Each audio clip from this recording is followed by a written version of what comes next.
Bonsoir à tous et bienvenue sur Télé Sahel. La deuxième session extraordinaire au titre de l'année 2021 de l'Assemblée nationale se poursuit. Les députés, sous la présidence du premier vice-président de l'institution, ont procédé ce matin à l'interpellation de quelques membres du gouvernement auxquels ils ont posé des questions d'actualité. Le résumé avec Maria Madakou et Yazira Bio. Organisé conformément aux dispositions réglementaires qui donnent droit aux députés de poser des questions d'actualité aux membres du gouvernement sur une préoccupation bien précise concernant leur gouvernance, cette séance dédiée au contrôle de l'action gouvernementale a permis au député Magaji Isaka de demander au ministre de la Justice des mesures prises pour l'opérationnalisation du tribunal de Damagaram Takaya. Effectivement, ce tribunal a été créé, mais son opérationnalisation tarde à se faire à raison de certaines contraintes qui sont compréhensibles. Ce qu'il faut noter ici, c'est la volonté du gouvernement qui a été de mettre en place déjà ce tribunal. Il n'est pas le seul, il y en a beaucoup d'autres. Mais vous savez que mon département ministériel est en but à des contraintes du point de vue des ressources qui tardent à venir. Et donc, les moyens seront mis dès que possible pour rendre opérationnel ce tribunal, comme également les autres tribunaux nouvellement créés, de même que la construction et la réhabilitation des maisons d'arrêt à travers tout le pays pour sécuriser, pour mettre dans de meilleures conditions les détenus dans les établissements pénitentiaires. Quant à la deuxième question, celle adressée au ministre des Affaires étrangères par le député Ibrahima Suleiman, elle traite de la vidéo sur les fausses nouvelles falsifiées et mensongèrement attribuées à des Nigériens. Toutes choses ayant occasionné des actes de violence contre ses compatriotes vivant en Côte d'Ivoire. À cette question, ce sont des réponses claires qui ont été données par le ministre. Suite à cet événement, le président de la République étant à l'extérieur est rentré en contact avec son homologue de la Côte d'Ivoire pour essayer de juguler ce problème, le circonscrire dans un temps très bref. Il faut saluer ici cette sagesse de son Excellence Mohamed Bazoum et de son Excellence Alassane Ouattara qui ont permis de prendre des mesures vigoureuses, promptes, énergiques, afin que les auteurs soient retrouvés et jugés. Donc, à la suite de cela également, son Excellence, Monsieur le Président de la République, a dépêché une mission composée de 2 ministres et d'un député qui a permis d'aller voir nos compatriotes, rencontrer les autorités ivoiriennes et leur apporter le soutien moral et même un soutien financier pour les gens qui ont perdu leurs membres de famille. Les discussions ont porté sur l'indemnisation, justement, monsieur l'honorable député, ce qui a permis à ce que la Côte d'Ivoire, le gouvernement ivoirien, prenne avec courage ces événements et a décidé d'indemniser les victimes des malheureux événements. Notez que ce sont en réalité 5 membres du gouvernement qui devraient être entendus au cours de la séance de ce matin. Mais pour des raisons de calendrier, ce sont seulement 2 qui ont pu répondre à l'appel des députés.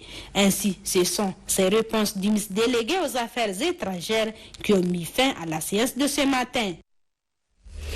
Et puis suite aux messages véhiculés sur les réseaux sociaux à travers lesquels on demande la participation de tous et de chacun pour réhabiliter les cimetières musulmans de Niamey touchés par les intempéries de ces derniers jours, le président de l'Assemblée nationale a dépêché ce matin la commission des affaires sociales sur le terrain.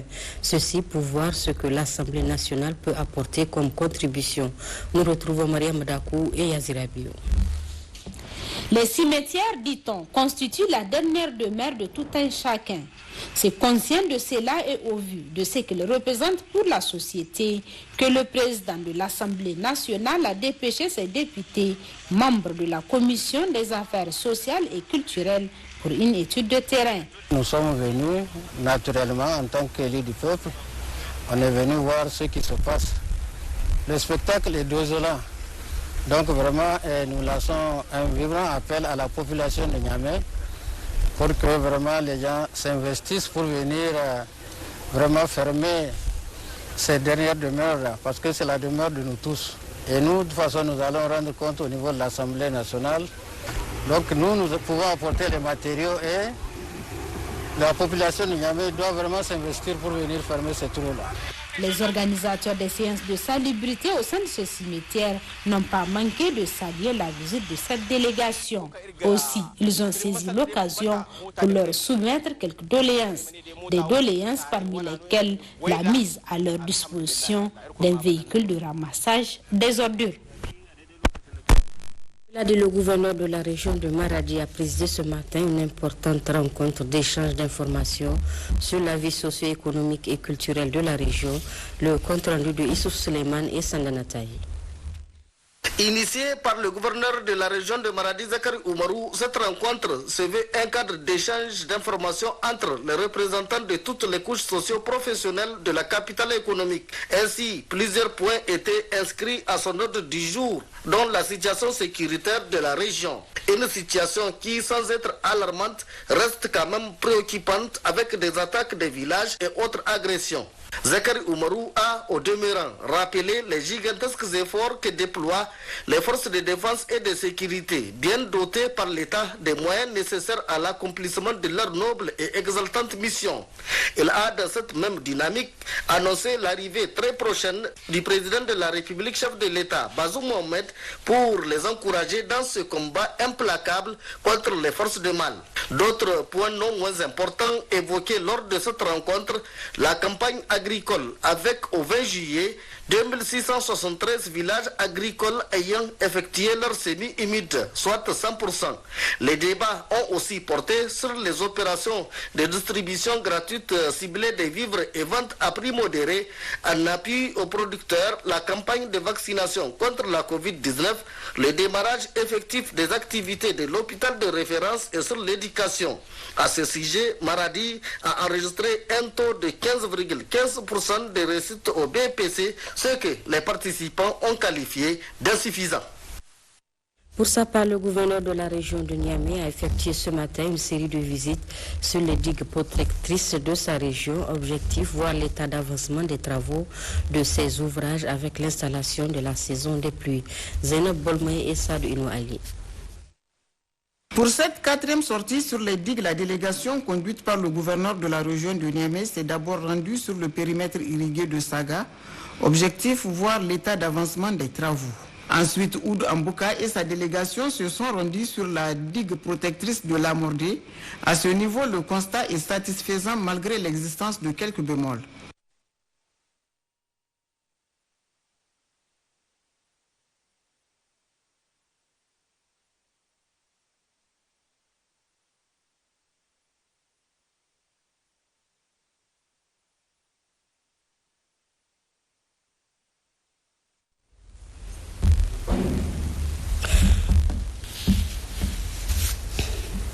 De l'Unaha, toujours à la rive droite, le problème soulevait un mur érigé par un privé obstruant le passage de l'eau.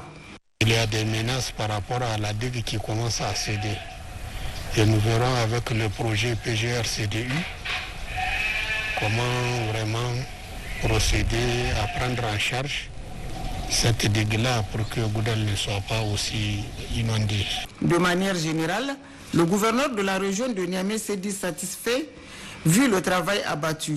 Il a néanmoins attiré l'attention des retardataires afin qu'ils agissent avec promptitude et achever la réhabilitation des digues dans les plus brefs délais. Portage, le phénomène d'agression ou de vol à l'arraché connaît ces dernières années son grand boom à Niamey. Il ne se passe pas un jour sans que des victimes ne s'en plaignent. Ceci a suscité ce reportage signé Abdelaziz Issaka et Boubacar Imran Meiga. C'est triste, mais vrai. Niamey n'est plus le havre de quiétude que les gens ont connu. Chaque jour, des citoyens sont victimes d'agressions et de vols à l'arraché. Des opérations au quotidien menées par des jeunes, le plus souvent à deux et en moto. Sacs et téléphones portables sont entre autres bien recherchés par ces voyous qui font de plus en plus de victimes. Vers 19h comme ça, à la descente de mon boulot, juste au rond-point Wadata, ils ont arraché mon sac. Le dimanche aussi, en passant, les gens qui sont là-bas, ils me disaient que la dame, tu as eu la chance, que toi, c'est ton sac qu'ils ont arraché.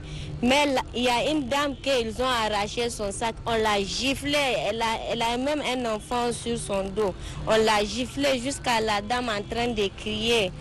Aucun lieu n'est désormais sûr à Niamey, même si certains quartiers sont particulièrement reconnus pour être des endroits à haut risque. Ces agressions se font la nuit, mais aussi la journée.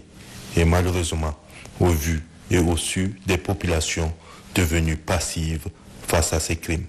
Même le taxi que j'ai voulu rentrer dedans, il est au milieu, moi je suis au milieu pour traverser, pour rentrer dans le taxi. Le taximan devrait le suivre même, mais il ne m'a pas sauvé. Il y a les vendeurs de pièces détachées, les hiboux. Et aussi, ils sont tous là. Il n'y a personne qui m'a sauvé. Je suis là en train de crier, en train de me tirer avec le sac, jusqu'à il est parti avec mon sac. Ce n'est pas un caractère ou un comportement qui prospère un avenir pour notre société. Ça, il faut qu'on accepte le principe que c'est un devoir, c'est la responsabilité de tout un chacun. Parce qu'aujourd'hui, si tu n'es pas agressé, l'un de tes parents seront agressés. Demain, tu cours le risque d'être agressé. Si chacun pour soi, Dieu pour tous, je vous dis qu'un à un sera victime. Et qui va gagner? Personne ne va gagner, tout le monde va perdre. Donc, dans ce cas d'esprit, il faut qu'il y ait la culture de la citoyenneté responsable. Une citoyenneté responsable, c'est de se dire que ce qui arrive à ton prochain, c'est comme s'il t'est arrivé et tu dois lui porter secours à chaque moment que l'occasion s'y présente. Et c'est un devoir moral pour toi de le faire. En attendant que solution idoine soit trouvée, ces terroristes de ville opèrent partout et face à tous. Alors, prudence. Reportage toujours. À présent, voici un aperçu sur les résultats du BEPC session 2021 au niveau de la région d'Agadez. C'est un reportage signé Mohamed Iklas et Algabit Assadek.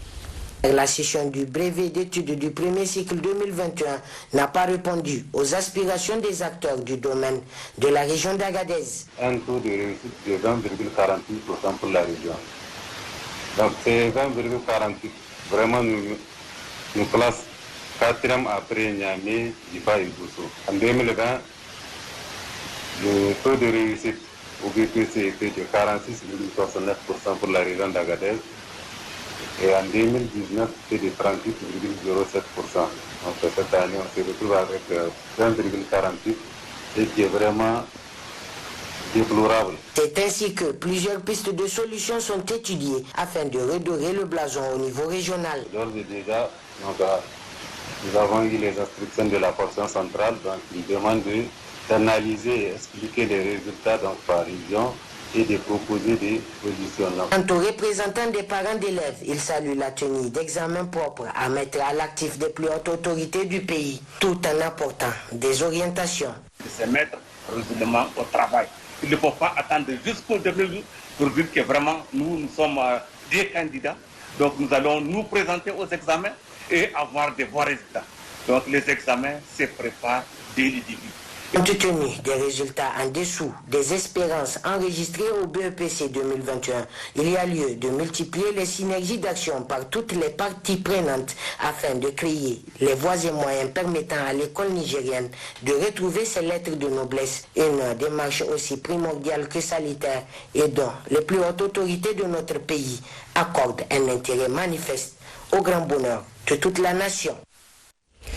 De la littérature à présent vient de paraître dans la collection Études africaines l'ouvrage intitulé L'accès à la justice au Niger, l'auto-représentation devant les juridictions.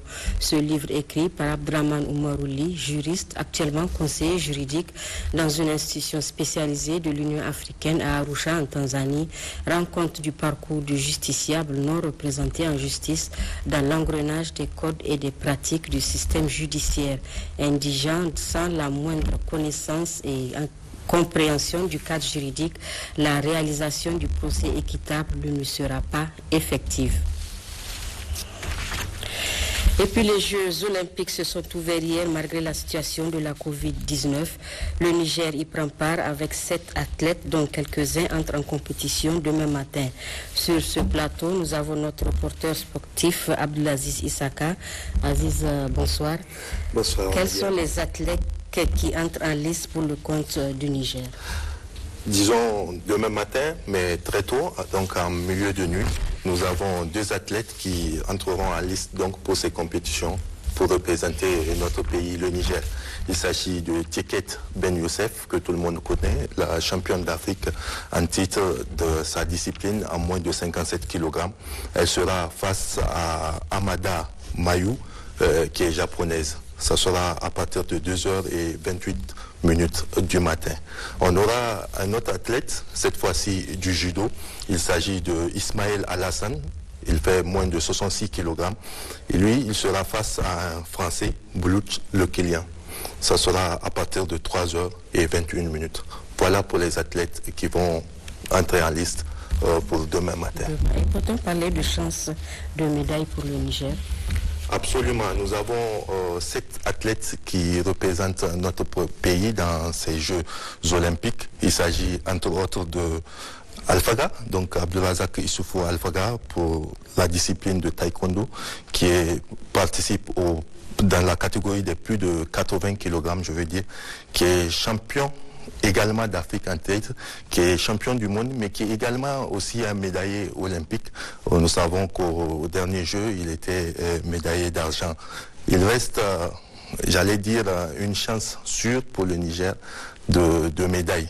Nous avons également Tiket qui va déjà participer à partir de ce soir. Nous l'avons annoncé de demain matin, j'allais dire, puisque ce sera à partir de 2h28, qui est championne également d'Afrique de sa catégorie, mais surtout qui a terminé la compétition africaine de cette discipline comme étant meilleure athlète de la catégorie féminine.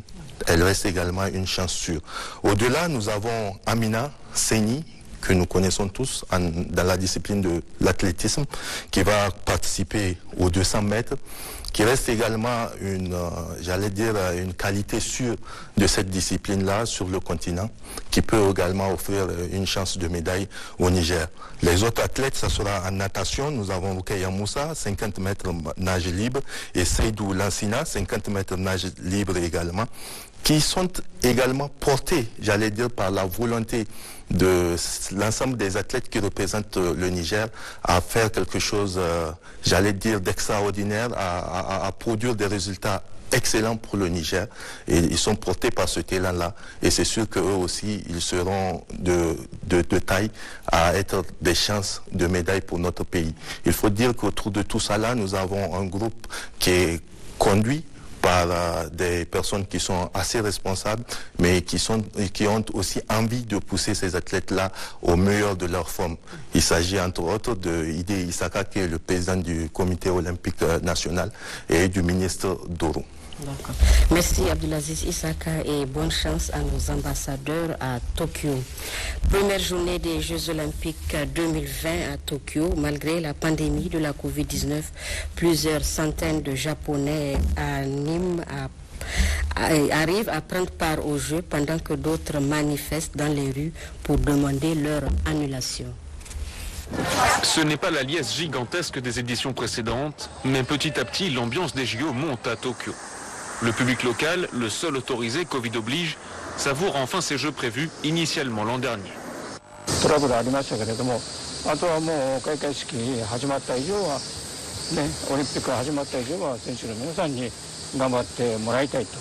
Parmi les épreuves favorites des Tokyoïtes, un art martial nippon où les Français excellent, le judo. Et un athlète bleu est particulièrement attendu au tournant. オリンピックの柔道はよく見るようにしていて、日本人選手どれも金メダル取ってほしいんですけど、特に100キロ超級の原沢選手が2連覇のリネール選手をどのように倒すか、どのように戦うのかっていうのを見てみたいです。Plus au nord, à Sendai, les épreuves de football sont ouvertes, limitées à 10 000 spectateurs. Ici aussi, il a fallu attendre le début des Jeux pour voir l'entrain du public japonais augmenter. そうですね、せっかくなのでというところであんまり詳しくはないので、雰囲気に合わせて応援したいなと思います。Une ambiance à peine troublée par les quelques 400 manifestants venus jusqu'au stade national. Ces opposants au jeu, pour des raisons sanitaires principalement, continuent d'y croire. Ils exigent l'annulation des Olympiades. Et je vous donne lecture du programme des Jeux Olympiques de ce soir sur Télé Sahel à 22h.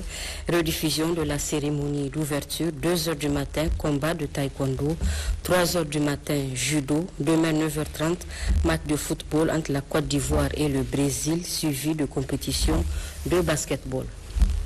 Tenu ce matin dans les locaux de l'Académie des arts martiaux de Niamey, de l'Assemblée générale ordinaire de la Fédération nigérienne des Jeux d'échecs, c'est le ministre de la Culture, du Tourisme et de l'Artisanat, ministre des Sports par intérim, qui a présidé la cérémonie. Le compte-rendu de Amadou Issoufou et Issaka Issa. Minute de silence à la mémoire de Femema Abou qui a porté la jeune fédération sur les fonds baptismaux et remerciements appuyés adressés au bureau provisoire pour son dévouement. Premier fait marquant de cette Assemblée générale ordinaire qui se tient en présence des délégués des ligues et du bureau provisoire. À l'instar de 189 autres fédérations à travers le monde, celle de notre pays ambitionne de vulgariser et promouvoir les jeux d'échecs dans le quotidien de nos concitoyens. La Fédération nigérienne des jeux d'échecs a pour objectif principal la promotion de ce jeu partout au Niger et particulièrement en milieu scolaire, universitaire et professionnel. Le jeu d'échecs est inscrit depuis 2019 comme sport olympique et l'Assemblée générale des Nations unies a décrété la journée du 20 juillet comme journée mondiale du jeu d'échecs. Car le jeu d'échecs permet le renforcement de l'éducation, de l'égalité des genres, de l'avancement des femmes et des filles, ainsi que de l'inclusion, la tolérance, la compréhension mutuelle et le respect. Les jeux d'échecs développent la concentration et font appel à la créativité et l'imagination, une discipline en vogue et qui présente beaucoup d'opportunités. C'est pourquoi le ministre des Sports par intérim s'est réjoui de la création de cette fédération. La FENIGEC vient agrandir la famille des fédérations sportives du Niger. Le jeu d'échecs est une pratique sportive importante de par sa culture de l'intelligence. Ce jeu est un cadre de compétition qui fera, j'en suis certain, de notre pays une référence tant au niveau national qu'à l'international. C'est pourquoi il me plaît ici d'attirer l'attention des délégués à faire un bon choix quant à l'élection des dirigeants de cette fédération pour l'atteinte des objectifs assignés. Au-delà de l'Assemblée générale, la Fédération des jeux d'échecs va organiser un tournoi de 2 jours pour redynamiser ses activités. Et ce journal se referme. Merci d'avoir été des nôtres. Passez un excellent samedi soir sur Télé Sahel. Bonsoir.